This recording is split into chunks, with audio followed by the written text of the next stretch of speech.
Now, welcome to the broadcast. My name is Tony Muga. You also know me as Hatrick Penry. I have a WordPress blog and I have a YouTube site, and occasionally I'm known to do a show on Blog Talk, and I try to use free media because when you do, you can express yourself to the fullest without having any kind of reservations, and that's important to me, and that's why I'm basically on my own, doing my own thing by myself right now.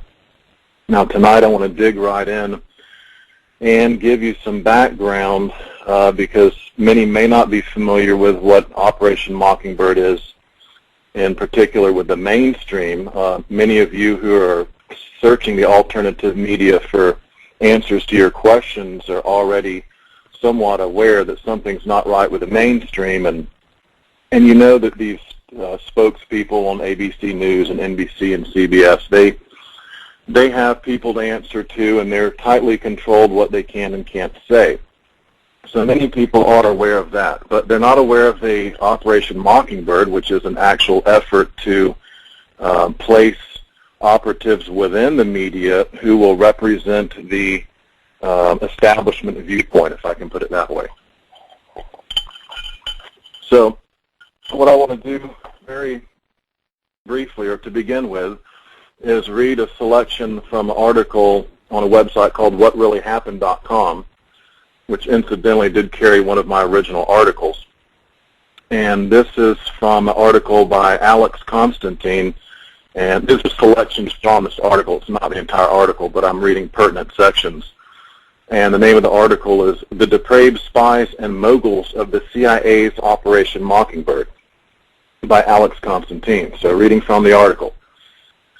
Operation Mockingbird was conceived in the late 1940s, the most frigid period of the Cold War, when the CIA began a systematic infiltration of the corporate media, a process that often included direct takeover of major news outlets. And real quick, I'll point out, I often tell people about how ABC was bought out by Bill Casey and Ronald Reagan to quash a report by Peter Jennings on CIA drug money laundering in Hawaii. And thereafter, according to the article I read, they've been known as the CIA News Network. So there's a great example of where they go in and make a direct takeover of the entire outlet. They control and own it. They have controlling interest of shares in the stock. In this instance, it was Bill Casey. I think his shares dropped $6 or $7 a share, which is pretty phenomenal. And so because of the battle between capital cities and ABC News, the stock dropped and they got an even cheaper deal. And in the end, they have control over what is said or is not said on ABC News. Now, continuing along. In this period, the American intelligence services competed with communist activities abroad to influence European labor unions. With or without the cooperation of local governments, Frank Wisner, an undercover State Department official assigned to the Foreign Service, rounded up students abroad to enter the Cold War underground of covert operations on behalf of his Office of Policy Coordination. Philip Graham, a graduate of the Army Intelligence School in Harrisburg, PA, then publisher of the Washington Post, was taken under Wisner's wing to direct the program code named Operation Mockingbird. By the early 1950s, writes former Village Voice reporter Deborah Davis in Catherine the Great, which, by the way, is available on Amazon. I looked it up today, and the book apparently does go into this infiltration into the mainstream media to some degree. I read briefly where copies were originally bought up and burned and destroyed, but the author, can't remember her name, there it is right there, Deborah Davis, she won a lawsuit and the book was printed again, so something to look into. Village Voice reported Deborah Davis in Catherine the Great. Quote, Wisner owned respected members of the New York Times, Newsweek, CBS, and other communication vehicles, plus stringers, 400 to 600 in all, according to a former CIA analyst, end quote. The network was overseen by Alan Dulles. You guys are familiar with him. I think he also oversaw the Kennedy Commission and the Kennedy assassination. Overseen by Alan Dulles, a Templar for German and American corporations who wanted their points of view represented in the public print. And that's very well said, because that is the objective of the Operation Mockingbird and the infiltration into all forms of media, is to control the information, and by controlling information, you thus control the viewpoints of the public at large. If you only allow the public to know certain things, well, by logic, they can only form certain opinions based on what they are, or more aptly, not told. In the case, in my instance, what I'm saying is they're not talking about a specific issue that is, in fact, a very, very serious issue. So that is the objective, is to control the flow of information, all right? And it's all about energy control on this planet, but to control energy on planet Earth, you first have to control information. To have a lock energy monopoly, you first have to control the information, because the last thing you want is people to find out you're monopolizing the source of power, sources of power, and metering them out at top dollar, as opposed to allowing alternative forms like solar energy. And a lot of people don't know patents are being suppressed, and there's major alternative energy and new energy sources that are being suppressed. So that's the point, control information. Back to the article. Early Mockingbird influenced 25 newspapers and wire agencies, consenting to act as organs of CIA propaganda. Many of these were already run by men with reactionary views, among them William Paley, CBS, C.D. Jackson from Fortune, Henry Luce from Time, and Arthur Hayes Sulzberger from the New York Times. That's a familiar name to many people. Activists curious about the workings of Mockingbird have since been appalled to find in FOIA documents, Freedom of Information documents, the agents boasting in CIA office memos of their pride in having placed, quote-unquote, important assets inside every major news publication in the country. It was not until 1982 that the agency openly admitted that reporters on the CIA payroll have acted as case officers to agents in the field. In other words, when a journalist is out in the field doing his reporting, one of the CIA agents is his handler, and he will instruct him on what he can and can't report on. And this is really, in a nutshell, you can see this in the movie Full Metal Jacket in the Vietnam War, where the guy, Private Joker, he's writing for the Stars and Stripes, and that is indeed the case there. His boss basically tells him, you know, there's some things you can and can't write about. We're trying to win a war. You may have to exaggerate, you may have to out and out lie, but you have to keep morale up to win the war. So basically the same premise there. In the 1950s, outlays for global propaganda climbed to a full third of the CIA's covert operations budget. Some 3,000 salaried and contract CIA employees were eventually engaged in propaganda efforts. The cost of disinforming the world cost American taxpayers an estimated $265 million a year by 1978, a budget larger than the combined expenditures of Reuters, UPI, and the AP news syndicates. In 1977, the Copley News Service admitted it worked closely with the intelligence services. In fact, 23 employees were full-time employees of the agency. Most consumers of the corporate media were and are unaware of the effect that the salting of public opinion has on their own beliefs. A network anchorman in time of national crisis is an instrument of psychological warfare in the Mockingbird media.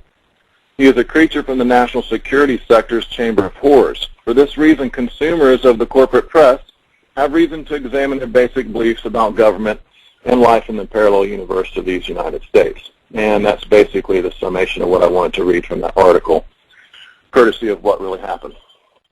Now, why is Plume Gate a big deal? This is what second part we're going to talk about tonight, is Plume Gate, and why is it a big deal? Why is what is contained in NRC FOIA documents so critical and important? Why is it now that it's so, maybe too late now, we're 3 weeks away from election. But had the system worked properly, had the alternative media function to its capacity, what you would have seen was an effect much like probably during the Iran-Contra or Watergate within the mainstream media, because even in those instances there was a lot of publicity, a lot of press, and there's a lot of attention drawn to those two particular events. When you look at Plume Gate, and by comparison Fast and Furious, I like to say it was the approved conspiracy this year that we got to, well, you got Joe Arpaio talking about the birth certificate, but one of the others was the approved conspiracy was a Fast and Furious, and it is damage mitigation, in my opinion, where the lesser of the two is allowed to leak and the most damning evidence is hidden, hopefully until the election is over and Obama can get and get back into office. And it's all theatrics, but the main thing is they want it to look legitimate to the American public, right? And if a big boondoggle of a thing comes up that hampers that effort, well, it makes the theatrics and the rigging of the election that much more difficult. So it's very important in that it happened on Obama's watch, and it's certainly indicative, if nothing else, of a president who's having one of three things is going on. He's either lied and conspired to by everybody around him, and they tell him, hey, there's nothing to worry about. You go out and tell the American public it's fine. No radiation's going to hit America. We have nothing to worry about. That's possibility one. Everybody around him is lying to him, and this is not unheard of. I mean, when I took my political science class, we talked about Egypt, and at the time, this was 4 years ago, 4 or 5 years ago. At the time, we discussed Egypt, and my teacher said that the president of Egypt, although he has power and he can do things, he's surrounded by a group of people that give him his information and tell him, his appointments and his briefs and all that kind of stuff. So again, he's subject to information control on a whole other level. And so by that, she said that he's only able to make certain decisions within parameters he's given. So he is controlled, and he might not be giving the Egyptian public the truth at the time, but that may well be because people within his circle aren't being honest with him, and he's being manipulated. The second possibility is Obama's just a complete buffoon and doesn't know much about industrial disasters or radiation or nuclear or any of these things, and he's just a complete buffoon, and we don't need that kind of president either. We need one who's concerned and attentive and up to date on these kind of situations. And the last possibility is completely in on it. He knows exactly what's going on. And although this has not been proven, and to be honest with you, in the FOIA documents, there is no direct link to Obama. And I'll be perfectly clear on that, and I always have been clear on that, because I've seen some articles that were very sketchy where they were trying to imply that he's basically, saying he must say something or implicate himself. Well, that's not the case. They're very careful to keep the very highest level of the executive office, the president office. They've covered his tracks well. If you notice the press conference that Obama gave, this would have been during the first week before he took off to South America, incidentally, when the worst of the plume and fallout hit. He came out and made a statement that, according to the NRC and other experts, that we really had nothing to worry about. Radiation of 10 degree was not going to reach the West Coast. So he's very careful to clear himself of any possible loose strings or any ties to him. But within the documents is contained evidence of this grand conspiracy. I mean, there's multiple agencies involved, and even before this nuclear incident, you see they've already got their plans in place what to do if, in the event there is an actual incident. So to keep in mind, these things don't just happen willy-nilly like Indiana Jones, we're going to play it by ear. They've got a game plan pre-prepared. Now, recently, as I was looking in the FOIA documents, I came across the Comanche nuclear power plant emergency guidebook is basically what this thing is. And in the guidebook, there's even a flow chart of how the information goes, from what they determine in the field after an accident to the levels, the seriousness of the accident, particulars of the accident. It's all routed through informational channels. It's distilled, it's censored, and what their information is, it's quite different than what the American public is eventually told. It's two startlingly different stories. And I expose this quite well in my Tales from the Script series, where I pull from the documents and I show you how their talking points is a good example, how they're given a preset of talking points and the questions, and then their answers to the question. And one set of answers is for the experts with the NRC, and the others for the general public.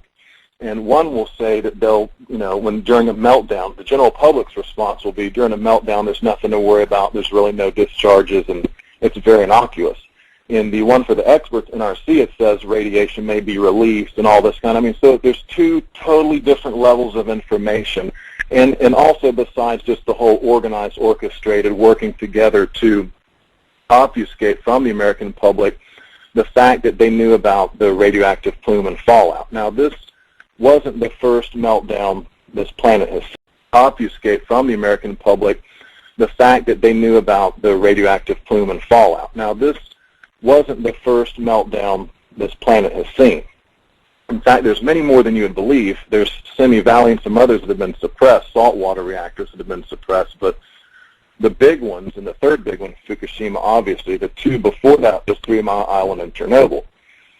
In each of these prior instances, a plume and a radioactive discharge is released, and people are affected. Now, in 3 Mile Island, of course, DOE and the 3 Mile Island authorities deny there's any discharge, but there's settlements for over $1 million to a family with Down syndrome or some kind of defective birth defect. So we know that this is a fact. In Chernobyl, there's a great study out called Costs and Consequences of the Disaster to the Environment and Mankind. I think that's the title. It's a long one. And it's a very well done study. It's very complete, very thorough. The methodology and the answers and the results of that study are congruent with the recent study since the accident in Fukushima that Mangano and Sherman, Joseph Mangano and Jeanette Sherman study. So there's 2 studies done now that are very reliable studies. Now, they're not establishment studies. They're independent. One thing I want to stress is when you begin to investigate into these kinds of incidences, there's, like I say, there's 2 sets of information. There's what you're going to find as an independent researcher with an unbiased, open mind trying to find the truth.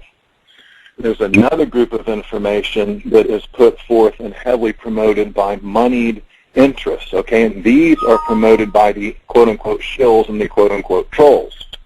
All these terms are new to me. You know, prior to me getting this laptop about a little over a year ago, you know, I had no idea what a troll was. I didn't know what a shill was either. A troll to me was something out of Dungeons and Dragons when I was a kid and we played the role-playing game and you fought the trolls with your wizard and your fighter or whatnot. So a lot of this is new to me, but I catch on pretty quick. So that's the basic premise, too, about the information control when it comes to these disasters and these cover-ups, you know. And as y'all are probably familiar with a number of cover-ups from Roswell to 9/11 to any of them, the information gradually leaks out later, and over time, you know, 10 years after 9/11, NIST is releasing footage, and people can really say, hey, you know, they were, you know, suppressing stuff. We probably needed this information early on to really have a proper judgment as to what happened in 9/11. So Plume Gate is a massive conspiracy amongst alphabet agencies and elements of the White House to keep from the American public the fact that this radioactive plume and fallout was headed for America. And there's, in fact, the Pacific jet stream that runs from Japan straight over here that the airline pilots, commercial airline pilots, jump on that airstream and catch a ride back and save fuel. So they already know there's a jet stream coming this way. They have 2 prior instances. Even if you remove the FOIA documents and say they don't even exist, I mean, you have every reason to start hauling people's butt into court because you've got prior instances. They know exactly what happens. And even in the FOIA documents, like I say, they even refer to Chernobyl, say we know we have studies from Chernobyl. We'll model off of Chernobyl information that we have. So contrary to what the trolls and shills and nuclear apologists have been saying, in the FOIA documents, one of the big revelations is they talk about the effects of Chernobyl all the time, just like you and me would talk about, you know, going to a ball game or something. It's like common talk. So they know full well about the effects of Chernobyl. Now, how does this affect Obama and his, or how could this have affected Obama and his election bid? Because again, I say, had the alternative media done its job, you would have heard nothing but about Plume Gate this whole summer long. It would have been the blockbuster, bigger than Fast and Furious, bigger than Iran-Contra, bigger than Watergate. The death toll now, the study I saw a few months back was at 40,000, and they determine that by the per capita death rates, and they look and see prior weeks prior to the event and then weeks after, and you see a rise in the mortality rates. And I was reading a figure earlier, it's like 1/10 to the power of 9 chances that it would be a random event. So just like in Chernobyl, and there's a bird study too, you really got to dig in because, again, the moneyed interests can afford to hire scientists to tell you whatever they want. They can afford to own foundations and have all these websites and these propaganda outlets. So it's very difficult as Alan Watts says, to cut through the matrix. So it's critical that this was revealed this summer, because the documents began to be released in late June, and by February 27, some of the worst damning evidence was out, the thyroid doses to children in California that they knew about and talked about.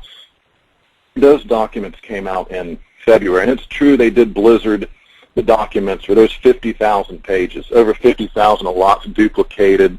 It's a pain in the butt to go through, but well worth to get these little nuggets that are so damning and show the huge conspiracy that, you know, J. Edgar Hoover said that you'd be handicapped by coming face to face with a conspiracy so monstrous you can't believe it exists, and that's basically what I came upon.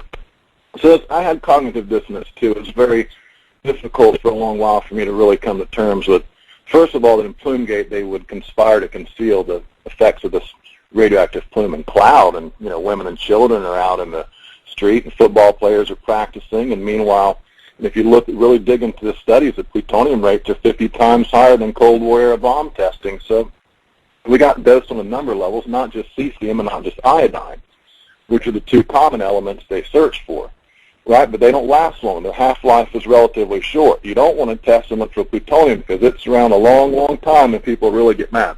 So when you look at the implications of Plume Gate, I mean, maybe now you're really beginning to understand if this is new to you. It is this dynamite cover-up and conspiracy. I mean, it took me a week. Me and my mom, my wife, just did circles around here for a week. I was shocked. I was stunned that anyone would, you know, on that scale hide something like that so dangerous from the American public. I was still naive to a certain degree. So it's critical that this had been exposed this summer, and you know, and the alternative outlets could have posted up and showcased it. They could have highlighted and really brought attention to it. Just like I say, if you look at Iran-Contra, if you look at Watergate, any of these other big affairs, they really get the press. But then you have to ask, why is that? Why did they get that level of attention? So there's two camps of thought in the world, and some are the coincidence theorists, and others the conspiracy theorists. And one of my favorite authors, William Cooper, Bill Cooper, you guys know him, is famous for a lot of things, but he said that he believes the whole world is like a game of chess being played out. There's nothing that really happens by accident. I mean, on a small level, maybe in your hometown, there's something organic that, you know, some event transpires, a guy robs a bank or something like that, and it's not contrived and totally organic. But on a larger scale, when you begin to look at the world as a whole and the moneyed interests and the power that these moneyed interests have, you have to begin to think like they think. And again, I say control of information is paramount. You are not going to take over the world. You're not going to control the world. The world is not going to be your oyster unless you control the flow of information.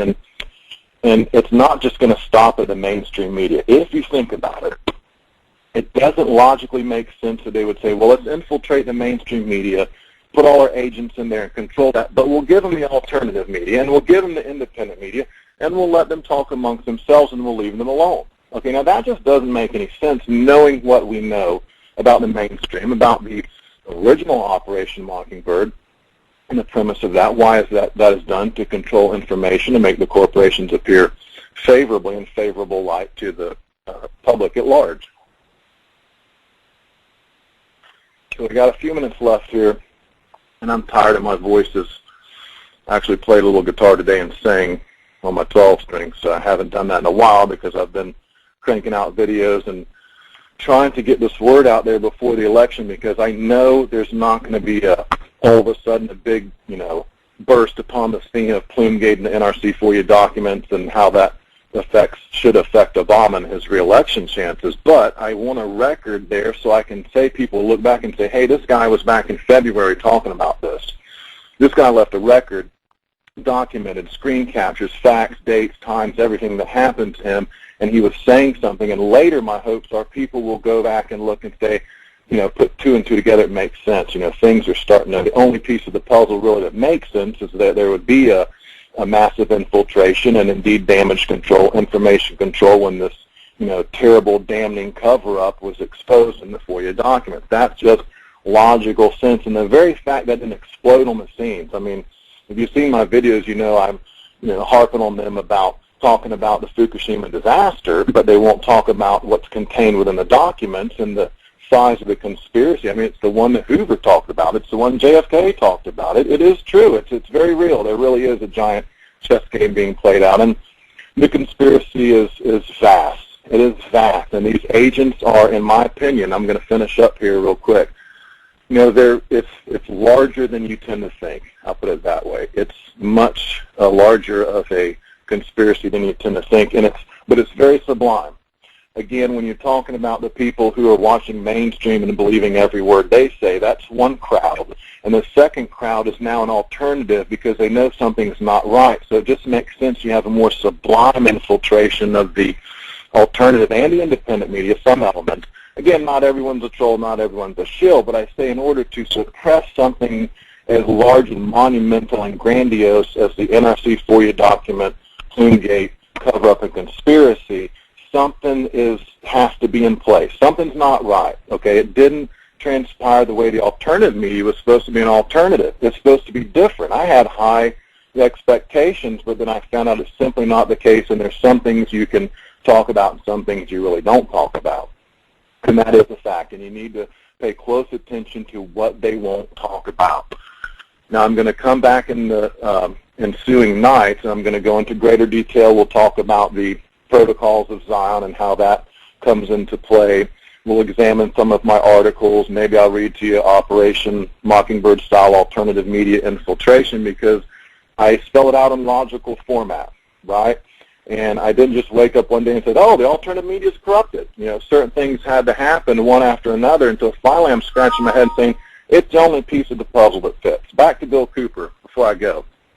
He said in one of his lectures, he says, when you put the aliens in there, it answers all the questions, every one of them, he says. Okay, and reading his book, you really know what that means when he says that. It answers all these crazy questions that he's brought up in so writing his book.